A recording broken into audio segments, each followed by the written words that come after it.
5ই আগস্টের ঐতিহাসিক বিপ্লব পরবর্তী এই স্বাধীন বাংলার মাটিতে দাঁড়িয়ে আরেক ধাপ এগিয়ে কথা বলতে চাই। 100 বছর পর্যন্ত শুধু আমাদের মক্তবের হিফজখানাগুলো এ জাতির মধ্যে আল্লাহর কোরআনের তেলাওয়াতের আমানত রক্ষা করবার ঐতিহাসিক দায়িত্ব পালন করেছে। এবার আমাদের আরো এক ধাপ অগ্রসর হওয়ার সময় এসেছে।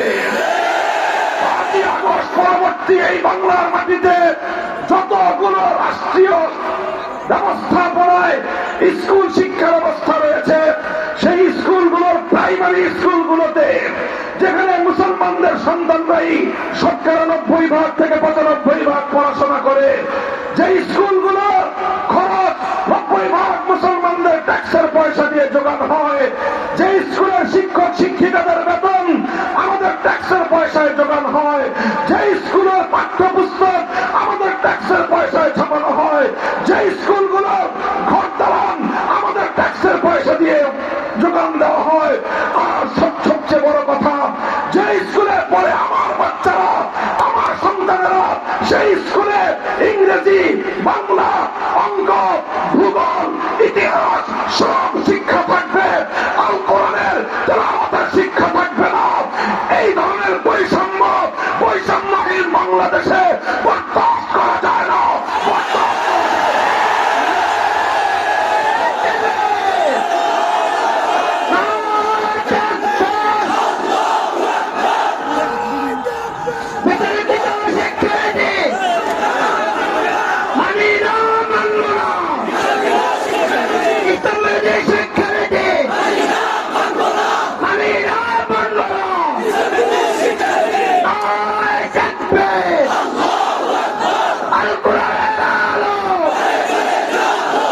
এই জন্য এটা আমাদের গণদাবিতে পরিণত করতে হবে। আমরা বাংলাদেশের রাজনৈতিক নেতৃবৃন্দ, প্রশাসনিক কর্মকর্তা, সকল শিক্ষাবিদ, সচেতন সুশীল মহল এবং শিক্ষক শিক্ষিকা মন্ডলী, স্কুলগুলোর পরিচালনা পরিষদের সঙ্গে সম্পৃক্ত ব্যক্তিবর্গ, সকলের কাছে আমরা উদাত্ত আহ্বান জানাচ্ছি, প্রতিটি স্কুলে, প্রতিটি প্রাইমারি স্কুলে অন্য সকল শিক্ষার পাশাপাশি আমাদের কচিকাঁচা সন্তানদের কচি হৃদয়ের মধ্যে তাদের এই নিষ্কলুষ অন্তরের মধ্যে আল্লাহ কোরআনের বিশুদ্ধ তেলাওয়াত শিক্ষা দেওয়ার জন্য প্রতিটি স্কুলে একজন বিশুদ্ধ কোরআনের তেলাওয়াতের শিক্ষক, নুরানি অথবা নাদিয়া শিক্ষক নিয়োগ দেওয়ার মাধ্যমে শাহজালালের এই বাংলাদেশের বিপ্লব পরবর্তী মুসলমানদের গণদাবি বাস্তবায়ন করতে হবে। মুহতারাম হাজিরিন, এটা আমরা বলছি আজ, এই বলা শুরু করলাম, আমরা একটা একটা করে কথা উত্থাপন করছি, আর এভাবে আমরা লক্ষ্য করব, পর্যবেক্ষণ করব আমাদের কথাগুলো এই রাষ্ট্র ব্যবস্থা কতটুকু গুরুত্বের সঙ্গে পরিপালন করার উদ্যোগ গ্রহণ করে, সেটা পর্যবেক্ষণ করে আমরা আমাদের পরবর্তী পদক্ষেপ আমরা নির্ধারণ করবো ইনশাআল্লাহ। এটা ছিল প্রথম দফা কর্মসূচি। বিশ্বনবী সংক্ষিপ্ত আলোকপাতের মাধ্যমে রাসূল আকরাম সাল্লাল্লাহু আলাইহি ওয়াসাল্লামের পালিত, অনুসৃত, বাস্তবায়িত সেই 4 দফা কর্মসূচির সংক্ষিপ্ত আলোকপাত করব এবং আজকের প্রেক্ষিতে সেই 4 দফার বাস্তবায়ন বিষয়ে আপনাদের সম্মুখে কিছু সুপারিশ আমাদের পক্ষ থেকে উপস্থাপন করব ইনশাআল্লাহ। প্রথম যেই কথা, রাসূল আকরাম সাল্লাল্লাহু আলাইহি ওয়াসাল্লামের এই 4 দফা কর্মসূচি একটা বিষয়কে কেন্দ্র করে আবর্তিত হয়েছিল, একটা কেন্দ্রীয় পয়েন্ট ছিল সেই 4 দফা কর্মসূচি। নবী করিম সাল্লাল্লাহু আলাইহি ওয়াসাল্লামের সেই 4 দফা কর্মসূচি, সেই 4 দফা কর্মসূচির মূল কেন্দ্র ছিল কিতাবুল্লাহ, কোরআনে কারীম। মূল কেন্দ্র কি ছিল? কোরআনে কারীম। এদিকে দেন, এদিকে দেন, ওদিকে ঘুরেছেন, দিতে বলছি দিকে সরা দেন, মানুষের মুখের উপরে দিয়ে রাখছেন, মানুষ দেখতে পাচ্ছে।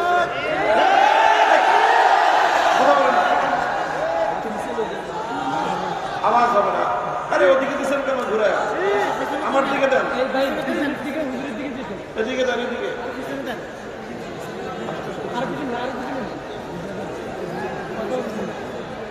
শব্দ করবেন না, শব্দ করবেন না। অনেক মানুষ সবাই একটু আওয়াজ করলে বিকট আওয়াজ হয়ে যায়, আলোচনার ধারাবাহিকতা পূর্ণ হয়। আপনারা বুঝতে পারবেন খুব ভালো করে। মোহতারাম হাজিরিন, বলতেছিলাম 4 দফা এই কর্মসূচির মূল কেন্দ্রবিন্দু হলো একটাই, সেটা হলো কোরআনে কারীম। সেটা কি? কোরআনে কারীম। কিতাবুল্লাহকে কেন্দ্র করেই নবী আকরাম সাল্লাল্লাহু আলাইহি ওয়াসাল্লাম 4টি কাজ করেছেন। কিতাবুল্লাহকে মাঝখানে রেখে সেই কিতাবুল্লাহর চারপাশ দিয়ে আল্লাহর নবীর 4 দফা কর্মসূচি বাস্তবায়িত হয়েছে। আপনারা বুঝবেন, গ্রাম অঞ্চলের মানুষ যারা, এখন তো নতুন মানুষ, নতুন প্রজন্মের লোকেরা কম বুঝবে, যারা একটু বয়স্ক তারা ভালো বুঝবে। মুরব্বীরা, এই যে যখন নাকি মাঠের ক্ষেত থেকে, ফসলের ক্ষেত থেকে যখন ধান কেটে আনে, ধান কেটে এনে তারপরে কি করে কৃষক? কি করে বলেন তো? ধান মাড়াই করে, তাই না? আপনাদের দেশে কি বলে? ধান মাড়াই করে। এখন তো মেশিনের যুগ চলে আসছে। এই বেশি দিন আগেও না, অল্প কিছুদিন আগের কথা বলতেছি, তখন যে মেশিন ছিল না, তখন ধান মাড়াই করতো গরু দিয়ে। ধান মাড়াই করতো গরু দিয়ে। মানুষের বাড়ির উঠানে, অধিকাংশ কৃষকদের উঠানেই এরকম গরু দিয়ে ধান মাড়াই করা হতো। গরু দিয়ে ধান মাড়াই করতো কিভাবে? 3-4টা গরু একটার সাথে আর একটা গলা দিয়ে রশি বাঁধত, তারপরে মধ্যখানে একটা খুঁটি কাটত, এই খুঁটির সাথে সেই রশিটা বেঁধে দিত, আর এরপরে এই গরু হাঁকায় দিত।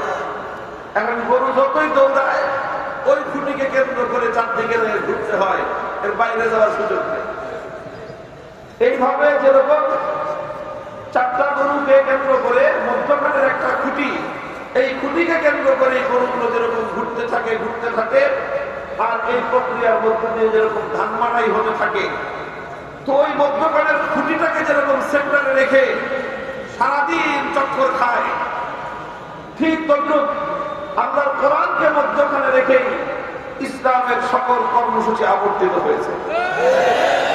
এই জন্য কোরআনকে বাদ দিয়ে, কোরআনকে কেন্দ্রে না রেখে, কোরআনকে কেন্দ্রবিন্দু না বানিয়ে কোন প্রক্রিয়ার মধ্য দিয়ে মানব সভ্যতার উন্নতি হতে পারে না।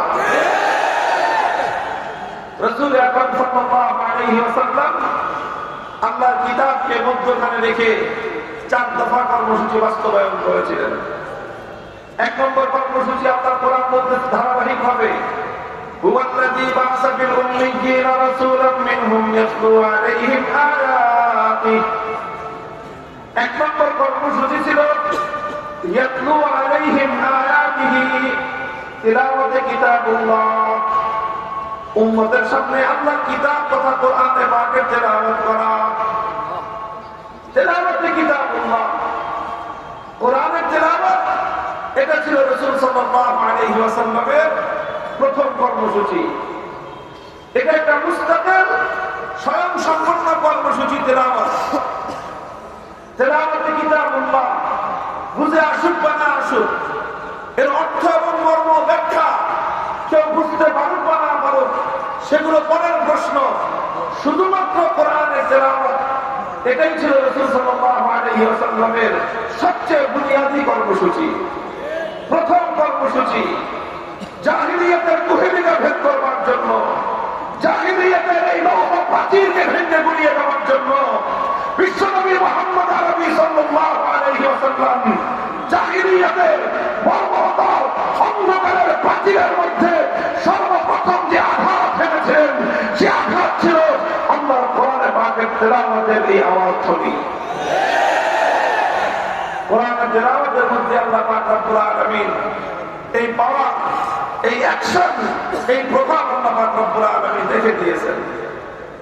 অনেক মানুষ মনে করতে পারে, অনেকে মনে করে এরকম যে না বুঝে পড়লে, অনেকে আবার এটাকে একটু ব্যঙ্গাত্মক শব্দ বলে, তোতা পাখির মতো শুধুমাত্র মুখে ঠোঁট নাড়ায় আওড়ায় লাভটা কি?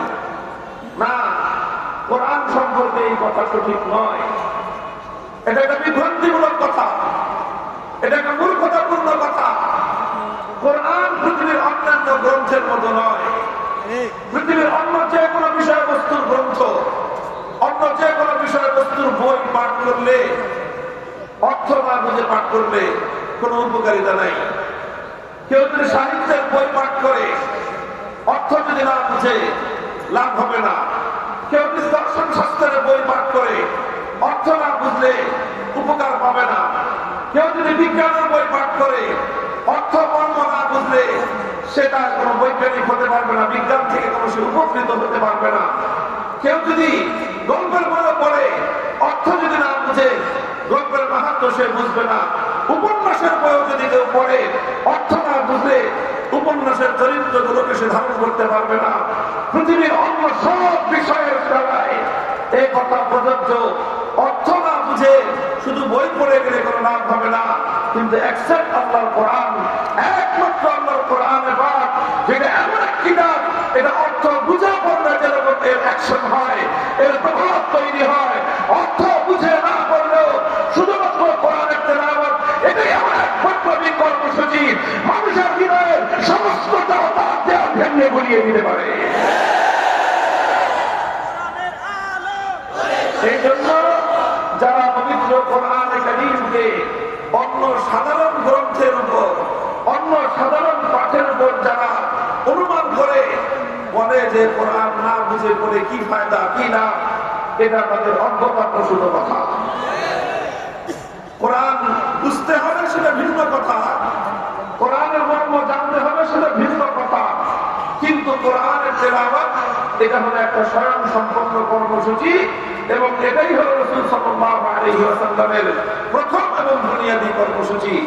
এই জন্য আল্লাহ পাক যখন কোরআনের তেলাওয়াতের কথা বলেছেন তখন এই শর্ত আরোপ করেননি যে কোরআন বুঝে তেলাওয়াত করতে হবে, বরং আল্লাহর নবীর প্রথম কর্মসূচি হিসেবে আল্লাহ পাক রব্বুল আলামিন তার তাওহীদ কণ্ঠে বলে দিয়েছেন, ইয়াতলু আলাইহিম আয়াতিহি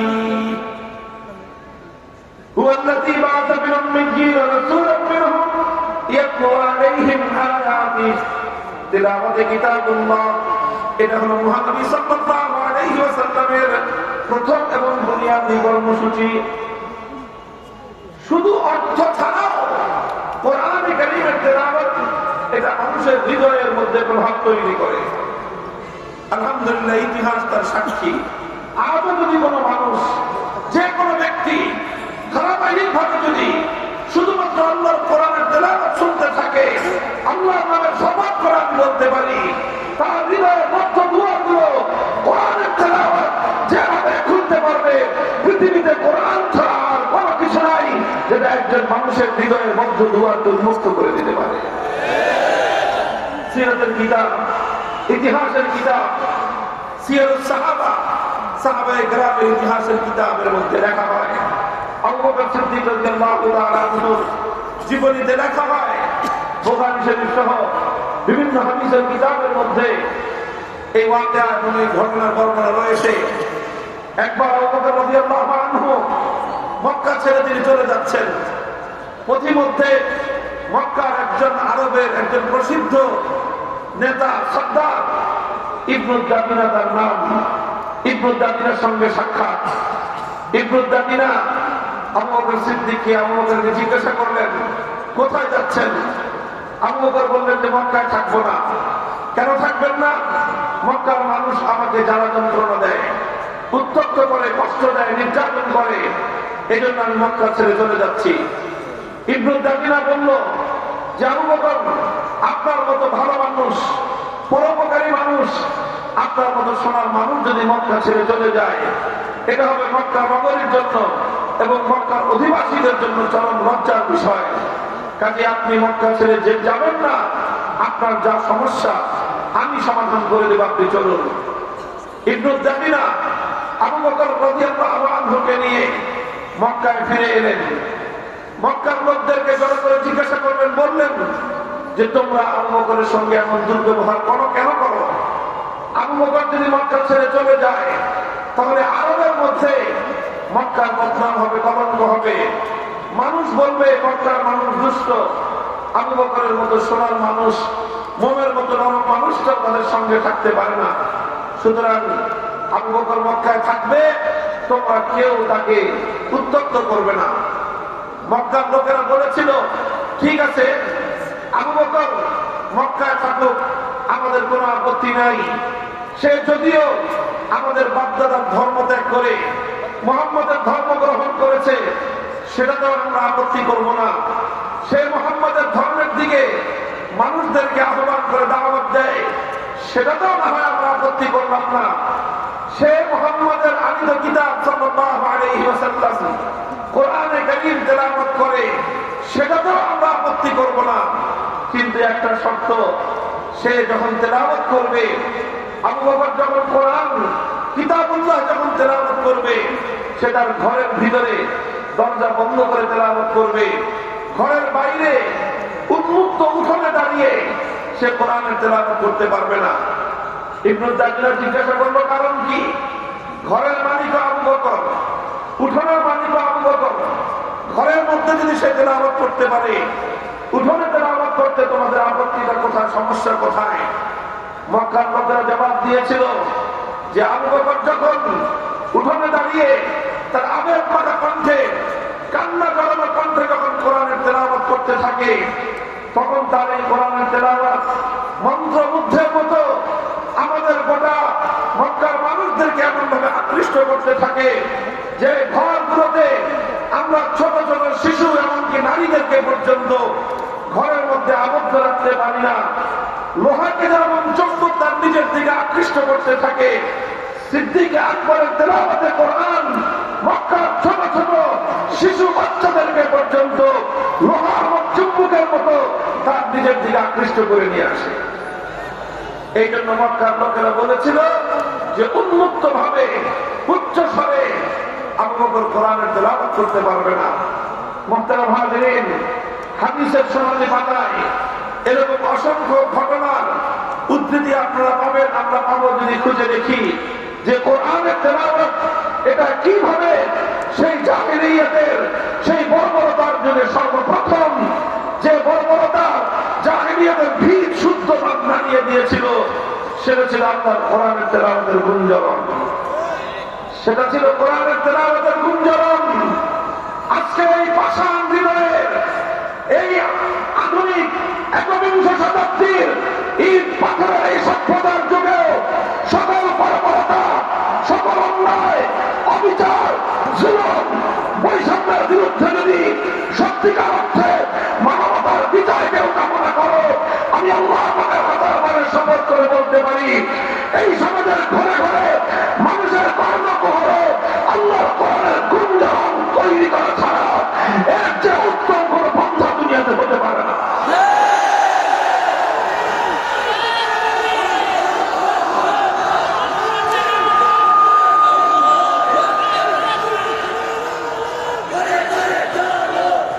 আলহামদুলিল্লাহ, নবী আকরাম সাল্লাল্লাহু আলাইহি ওয়াসাল্লামের সেই কর্মসূচি তেলাওয়াতে কিতাবুল্লাহ আজ আমাদের সমাজে আছে, টিকে আছে, সীমিত পরিসরে হলেও টিকে আছে। সেটা টিকে আছে আমাদের এই মাদারিসে কওমিয়ার মক্তব এবং হেফজখানাগুলোর মাধ্যমে।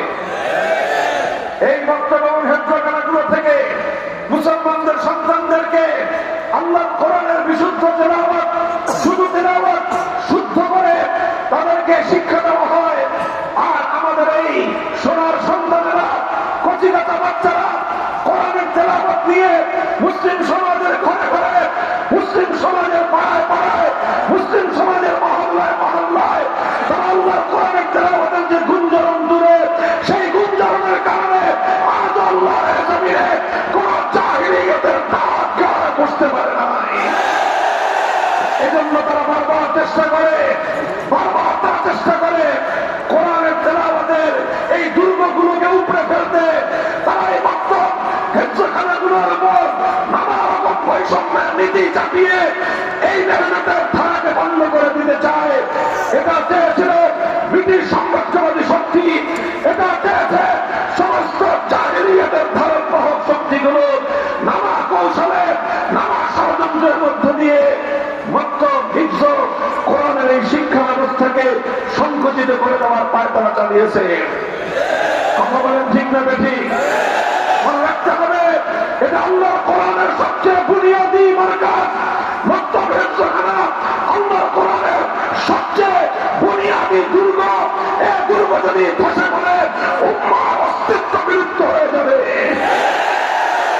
এই জন্য শপথ দিতে হবে প্রতিটি মুসলমানের, প্রত্যেকটি ইমানদারের, যেভাবে একটি দুর্গে আশ্রয় গ্রহণকারী এক একজন সৈনিক দুর্গের দেয়াল রক্ষা করার জন্য জীবন বন লড়াই করতে থাকে।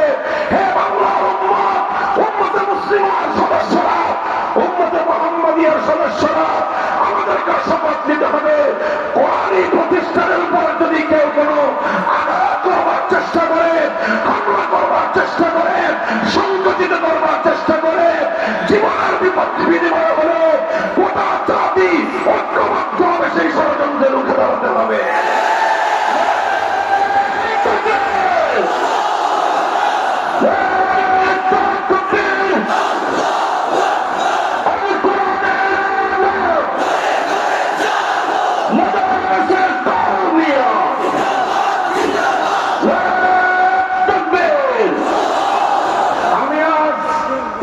আগস্টের ঐতিহাসিক বিপ্লব পরবর্তী এই স্বাধীন বাংলার মাটিতে দাঁড়িয়ে আরেক ধাপ এগিয়ে কথা বলতে চাই। ১৭ বছর পর্যন্ত শুধু আমাদের মক্তবের হিফজখানাগুলো এ জাতির মধ্যে আল্লাহর কোরআনের তেলাওয়াতের আমানত রক্ষা করবার ঐতিহাসিক দায়িত্ব পালন করেছে। এবার আমাদের আরো এক ধাপ অগ্রসর হওয়ার সময় এসেছে। ৫ই আগস্ট পরবর্তী এই বাংলার মাটিতে যতগুলো রাষ্ট্রীয় ব্যবস্থাপনায় স্কুল শিক্ষা ব্যবস্থা রয়েছে, সেই স্কুলগুলোর প্রাইমারি স্কুলগুলোতে যেখানে মুসলমানদের সন্তানরাই ৯৭% থেকে ৯৫% পড়াশোনা করে, যে স্কুলগুলো খরচ ৯০% মুসলমানদের ট্যাক্সের পয়সা দিয়ে যোগানো হয়, যে স্কুলের শিক্ষক শিক্ষিকাদের বেতন আমাদের ট্যাক্সের পয়সায় যোগানো হয়, যে স্কুলের পাঠ্যপুস্তক আমাদের ট্যাক্সের পয়সায় ছাপানো হয়, যে স্কুলগুলো ঘর দালান আমাদের ট্যাক্সের পয়সা দিয়ে যোগান দেওয়া হয়, আর সবচেয়ে বড় কথা, যে স্কুলে পড়ে আমার বাচ্চারা, আমার সন্তানেরা, সেই স্কুলে ইংরেজি, বাংলা, অঙ্ক, ভূগোল, ইতিহাস সব শিক্ষা থাকবে, আল কোরআনের তেলাওয়াতের শিক্ষা থাকবে না। এই ধরনের বৈষম্যহীন বাংলাদেশে বরদাস্ত করা যায় না।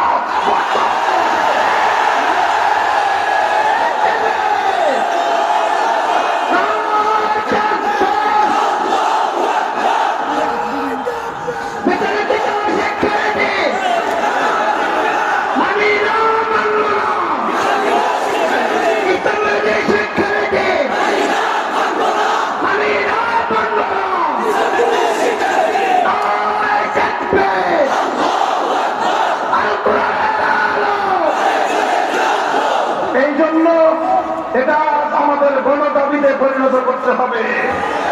আমরা বাংলাদেশের রাজনৈতিক নেতৃবৃন্দ, প্রশাসনিক কর্মকর্তা, সকল শিক্ষাবিদ, সচেতন সুশীল মহল এবং শিক্ষক শিক্ষিকা মন্ডলী, স্কুলগুলোর পরিচালনা পরিষদের সঙ্গে সম্পৃক্ত ব্যক্তিবর্গ, সকলের কাছে আমরা উদাত্ত আহ্বান জানাচ্ছি, প্রতিটি স্কুলে, প্রতিটি প্রাইমারি স্কুলে অন্য সকল শিক্ষার পাশাপাশি আমাদের কচিকাঁচা সন্তানদের কচি হৃদয়ের মধ্যে তাদের এই নিষ্কলুষ অন্তরের মধ্যে আল্লাহর কোরআনের বিশুদ্ধ তেলাওয়াত শিক্ষা দেওয়ার জন্য প্রতিটি স্কুলে একজন বিশুদ্ধ কোরআনের তেলাওয়াতের শিক্ষক, নুরানি অথবা নাদিয়া শিক্ষক নিয়োগ দেওয়ার মাধ্যমে শাহজালালের এই বাংলাদেশের বিপ্লব পরবর্তী মুসলমানদের গণদাবি বাস্তবায়ন করতে হবে। মুহতারাম হাজিরিন, এটা আমরা বলছি আজ, এই বলা শুরু করলাম, আমরা একটা একটা করে কথা উত্থাপন করছি, আর এভাবে আমরা লক্ষ্য করব, পর্যবেক্ষণ করব আমাদের কথাগুলো এই রাষ্ট্রের অবস্থা কতটুকু গুরুত্বের সঙ্গে পরিপালন করার উদ্যোগ গ্রহণ করে, সেটা পর্যবেক্ষণ করে আমরা আমাদের পরবর্তী পদক্ষেপ আমরা নির্ধারণ করবো ইনশাআল্লাহ। এটা ছিল প্রথম দফা কর্মসূচি।